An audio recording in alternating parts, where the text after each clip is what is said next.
Hello friends, എല്ലാവർക്കും ഇന്നത്തെ പുതിയ വീഡിയോയ്ക്ക് സ്വാഗതം. അപ്പൊ നമ്മൾ ഇന്ന് ഉണ്ടാക്കാൻ പോണത് എഗ് കറിയാണ്. നമുക്ക് ഇടിയപ്പത്തിനും പാലപ്പത്തിനും ചപ്പാത്തിക്കൊക്കെ യൂസ് ചെയ്യാൻ പറ്റുന്ന ഒരു കറി. എഗ് റോസ്റ്റ് ഒക്കെ ഉണ്ടാക്കി കഴിഞ്ഞാൽ നമുക്ക് ഗ്രേവി വല്ലാണ്ട് ഉണ്ടാവില്ലല്ലോ. അപ്പൊ നമ്മൾ നല്ല തേങ്ങാപ്പാൽ ഒഴിച്ച് എഗ് കറി ഉണ്ടാക്കാൻ പോണത്. അപ്പൊ നമുക്ക് നമ്മുടെ കറി ഉണ്ടാക്കാൻ തുടങ്ങാം. ഇതിലേക്ക് വേണ്ട ചേരുവകൾ: 2 സവാള, 1 കുടം വെളുത്തുള്ളി, ഒരു ചെറിയ കഷ്ണം ഇഞ്ചി, 4 പച്ചമുളക്, 1.5 തക്കാളി. നമ്മുടെ അടുത്ത് വലിയ തക്കാളിയാണെന്ന് വെച്ചാൽ 1 തക്കാളി എടുത്താൽ മതി കേട്ടോ. 22 ചെറിയ തക്കാളി ആകാനാണ് ഞാൻ അങ്ങനെ 1.5 തക്കാളി എടുത്തത്. പിന്നെ നമുക്ക് കുറച്ച് മല്ലിയിലയും വേണം.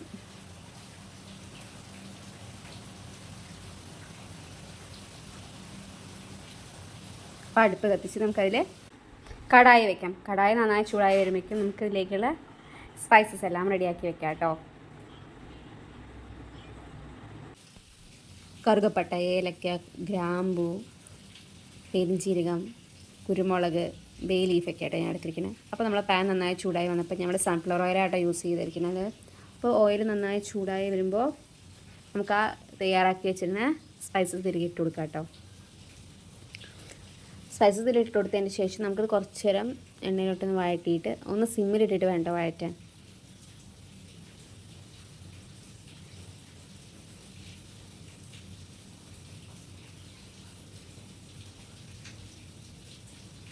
നമുക്ക് വഴറ്റിയതിന് ശേഷം ഇതിലേക്ക് സവാള ഇട്ട് കൊടുക്കാം കേട്ടോ. സവാള, ഇഞ്ചി, വെളുത്തുള്ളി, പച്ചമുളകൊക്കെ ഇട്ടിട്ട് ഇത് കൊടുക്കാം.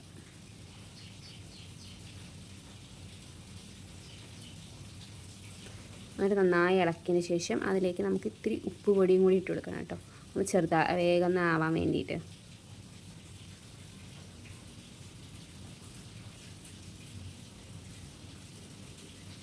എന്നിട്ട് നന്നായി ഇളക്കിയതിന് ശേഷം നമുക്കിത് അടപ്പ് വെച്ചിട്ട് അടയ്ക്കാം.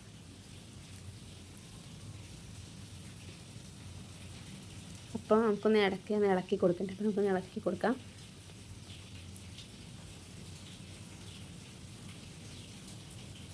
അപ്പോൾ എനിക്ക് ഈ കറി അമ്മയായിട്ട് ഉണ്ടാക്കാൻ പഠിപ്പിച്ചിരുന്നത്. അമ്മ ഉണ്ടാക്കിയത് നല്ല ടേസ്റ്റായിരുന്നു ഈ കറി. അപ്പോൾ ഞങ്ങൾ മോസ്റ്റ്ലി ഇത് കഴിക്കാറ് ചപ്പാത്തിയുടെ കൂടെയാണ്. ചപ്പാത്തിയും ഈ കറി നമുക്ക് ആ മുട്ടയും ഈ കറി നല്ല മാച്ചാണ്. നമുക്ക് വരഞ്ഞു കൊടുക്കുമ്പോൾ ഗ്രേവി അതിൻ്റെ ഉള്ളിലേക്ക് ഒന്ന് ചെറുതായിട്ട് കുറച്ച് നേരം നമ്മൾ ഉണ്ടാക്കിയിട്ട് കുറച്ച് നേരം കഴിഞ്ഞിട്ട് വേണം നമ്മളിത് യൂസ് ചെയ്യും. ഒക്കെ പ്രത്യേക ടേസ്റ്റാണ് ഈ കറിക്ക്. നമുക്ക് ഈ ഹോട്ടലുകളിൽ നിന്നൊക്കെ കിട്ടുന്ന കറികളെ പോലെയാണ് ഈ കറി. അപ്പോൾ നമുക്കതിലേക്കുള്ള മുട്ട വേവിക്കാം. അപ്പോൾ ഞാനിവിടെ കുക്കറിലാട്ടോ മുട്ട വേവിക്കാറ്. ഞാൻ അപ്പോൾ 5 മുട്ട എടുക്കുന്നുണ്ട്. 4 മുട്ട ഞങ്ങൾക്ക് കറിക്കും. ഇവിടെ 1 മുട്ട ഞങ്ങളുടെ ടഫിക്കുള്ളത് കേട്ടോ, ഞങ്ങളുടെ പെറ്റിനുള്ളതാണ്. അപ്പോൾ നമ്മൾ കഴിക്കുമ്പോൾ അവന് കൊടുക്കാതിരിക്കാൻ പറ്റില്ലല്ലോ. അപ്പോൾ അവനുള്ള മുട്ടയും കൂടി നമ്മൾ എടുക്കുന്നുണ്ട് കേട്ടോ അതിൽ. അപ്പോൾ ഇങ്ങനെ നമ്മൾ നാടൻ മുട്ട എടുക്കണ കാരണം നമ്മൾ സാധാരണ ബോയിൽ ചെയ്യാൻ വയ്ക്കുമ്പോൾ കുറേ നേരം വരും. അപ്പോൾ ഇങ്ങനെ ബോയിൽ ചെയ്യുക വെച്ചാൽ ഒറ്റ വിസിലിൽ മുട്ട വേവും. അപ്പോൾ പിന്നെ നമുക്ക് തോട് പൊളിക്കാനും എളുപ്പമാണ്. അപ്പോൾ നമുക്ക് വലിയ ബുദ്ധിമുട്ട് തോന്നില്ല. മറ്റേ നമ്മൾ സാധാരണ രീതിയിൽ വേവിക്കുമ്പോൾ തോട് പൊളിക്കാനൊക്കെ ഇത്തിരി പാടാണ്. നമുക്കത് കുക്കർ ചവിട്ടി വെച്ച് കൊടുക്കാം.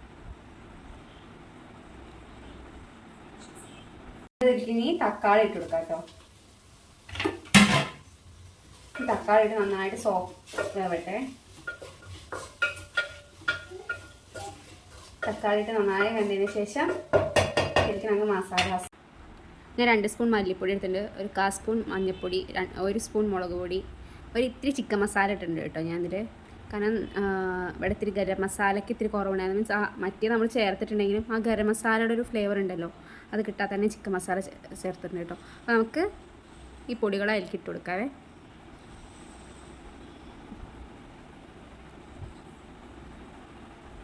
അത് നമ്മൾ നന്നായി ഇളക്കി കൊടുക്കണം. അതെല്ലായിടത്തേക്കും എത്തണം. എന്നിട്ട് നല്ലൊരു മൂത്ത മണം വരുമ്പോൾ നമുക്ക് ഇത് ഫ്ലെയിം ഓഫ് ചെയ്തിട്ട് അടച്ച് വയ്ക്കാം. അപ്പോൾ നമുക്ക് ഇതിലേക്കുള്ള തേങ്ങാപ്പാൽ റെഡിയാക്കാം. അപ്പോൾ ഞാൻ ഈ തേങ്ങയിലേക്ക് ഇത്തിരി ചൂടുവെള്ളം ഒഴിച്ചു കൊടുക്കും. അപ്പോൾ നമുക്ക് തേങ്ങാപ്പാൽ കിട്ടാനുള്ള ഈസി വേ ആണത്. അപ്പോൾ നമുക്ക് ഇതൊന്ന് അരച്ചെടുക്കാം. അപ്പോൾ ഇതിൽ 1-ാം പാലും 2-ാം പാലും ഉണ്ട്. അപ്പോൾ നമ്മൾ ഈ 2-ാം പാൽ വെച്ചിട്ട് ഒന്നും കൂടി തിളപ്പിക്കുക വരെ. എന്നിട്ടാണ് നമ്മൾ 1-ാം പാൽ ഒഴിച്ചു കൊടുക്കുക. അപ്പോൾ നമ്മൾ കുറച്ചുമ്പോൾ ഉണ്ടാക്കി വെച്ചാൽ നമുക്ക് ആ വഴറ്റി വെച്ചത് മിക്സിയുടെ ജാറിലിട്ടിട്ട് ഒന്ന് ചെറുതായിട്ടൊന്ന് ക്രഷ് ചെയ്തെടുക്കാം കേട്ടോ. നന്നായി അരയരുത്. നമുക്കൊന്ന് ചെറുതായിട്ട് കടിക്കാൻ കിട്ടുന്ന പാകത്തിൽ വേണം നമ്മളിത് ഒന്ന് അരച്ചെടുക്കാൻ.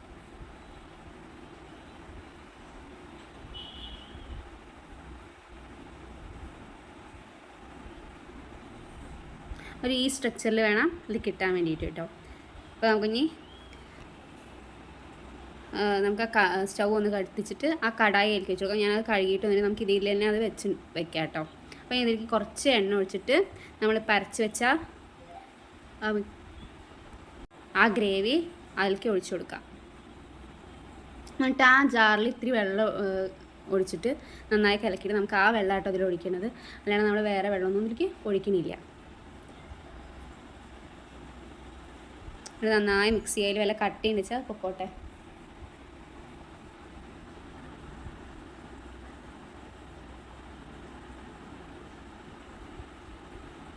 എന്നിട്ട് നമുക്ക് ഇതിൽ നമ്മൾ ആദ്യം ഇത്തിരി ഉപ്പെല്ലാം ഇട്ടിരുന്നുള്ളൂ. അപ്പോൾ നമുക്കൊരു സ്പൂൺ കൂടി ഉപ്പിടാം കേട്ടോ. അതിൽ നന്നായിട്ട് ഉപ്പ് എല്ലായിടത്തേക്ക് എത്തിച്ചതിന് ശേഷം നമ്മൾ ആ തയ്യാറാക്കി വെച്ചിരിക്കുന്ന, ഇപ്പോൾ തിള വന്നല്ലോ, തയ്യാറാക്കി വെച്ചിരിക്കുന്ന രണ്ടാം പാൽ ഒഴിക്കാൻ എനിക്ക്.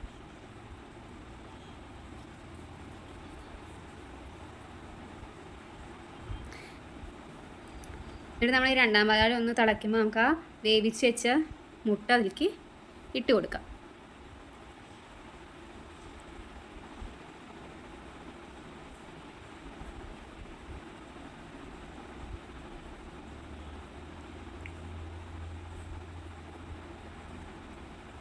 അപ്പോൾ നമ്മൾ ആ മസാല ഇങ്ങനെ ആ മുട്ട ഇടുമ്പോൾ മുട്ടയിൽ 4 വരയൊക്കെ ഇട്ടിട്ടുണ്ടെങ്കിൽ നമ്മൾ ആ തിളപ്പിക്കുമ്പോൾ ആ മസാല അതിൻ്റെ ഉള്ളിലേക്ക് കയറും. അപ്പോൾ നമുക്ക് ആ മുട്ടയ്ക്ക് വേറെ ടേസ്റ്റാണ്.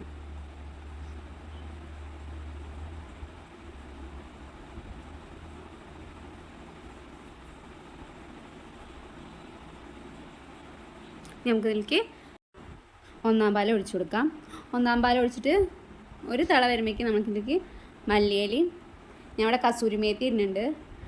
അത് ഓരോരുത്തരുടെ ഇഷ്ടം. കസൂരി മേത്തി ഇടുന്നത്, മല്ലിയില നിർബന്ധമാണ്, കസൂരി മേത്തി ഇടേണ്ട ആവശ്യമില്ല. എനിക്ക് അതിൻ്റെ സ്മെല്ല് ഇഷ്ടമായ കാരണമാണ് ഞാൻ കസൂരി മേത്തി ഇതിലിട്ട് കേട്ടോ. അപ്പോൾ എൻ്റെ കയ്യിൽ കസൂരി മേത്തിയുടെ ലീഫാണ് ഉള്ളത്. അപ്പോൾ അത് നമുക്ക് നന്നായി കൈ കൊണ്ട് റബ്ബ് ചെയ്തതിൻ്റെ ശേഷം ഇട്ട് കൊടുക്കാം. ഇപ്പോൾ നമ്മുടെ ഈസി ആയിട്ടുള്ള എഗ് കറി റെഡി ആയിട്ടുണ്ട്. അപ്പോൾ എല്ലാവരും ഇതൊന്ന് ട്രൈ ചെയ്തിട്ട് ഇതിൻ്റെ റിവ്യൂ എൻ്റെ കമൻറ്റ് ബോക്സിൽ ഇടണം കേട്ടോ. എല്ലാവർക്കും ഈ വീഡിയോ ഇഷ്ടമായാൽ ലൈക്ക് ചെയ്യുക, ഷെയർ ചെയ്യുക, സബ്സ്ക്രൈബ് ചെയ്യുക. ഇനി നല്ലൊരു വീഡിയോ ആയിരുന്നു. ബൈ.